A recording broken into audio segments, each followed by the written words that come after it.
Islak sokaklarda atarken adımlar, geçer tonla düşünce başımdan. Dertler altında izleyim ben, karışma. Ters kadehlerin olur daha fazla taşırma. Şimdi oturdum lanet boş bir kaldırımda, pislikten arınmam için başvurdu polis yaptırıma.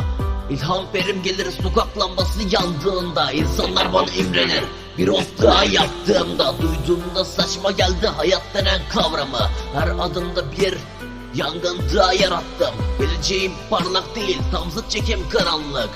Çünkü benim için uyuşturucu hayattı. Aşık Veysel misali yaşantımı yazarım. Bunu rap değil, ben yaşamak için savaştım.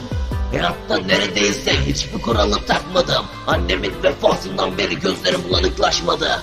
Ah, hayatın gerçeklerine şu tutan bir ozandım. Liderlik falan değil, diretmek beni yorandı. Her saniye her dakika acı kervanında yol aldım. Bilmiyorum geçti mi hiç nefes aldığım günler olaysız.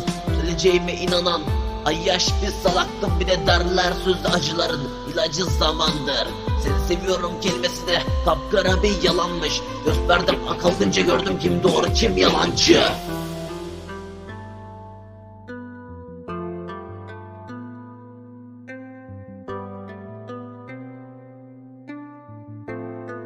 Yox, Icaro, yeah.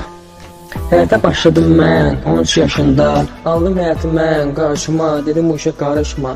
Tanrıya sorulamaq nə açdı başıma. Biz bu yolda ayrıldıq, indi yolu qaydırıq. Nə olacaq axırımız, gəldik yolun sonuna. Amma sənsə onunla qovuldum, yox oldum, qorxdum. Və kəndim təmizlədim, tənzimlədim. Nə yaşadığımı bilmirəm, ona görə sus. Deyə bilmirəm, olsun bu sənə əfsus. Ona görə qəribəyəm, bilmirəm mən nəyəm. Başını üzünü quldur kimi bağlayanda sayılır dindar.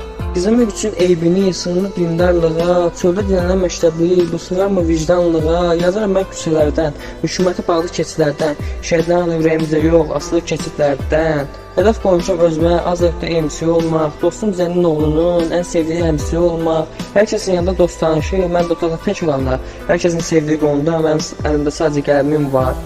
Tanış oldum qaranlıq tərəfimlə, udurdum bu qaranlıq tərəfindən. Dostum düşmən fərqi yoxdur, üzümə gülüb arxamda bıçaqlayan çoxdur. Əvvəlcə günahlandırdım şeytanı, indi saniyədə görəm həmən o şeytanı.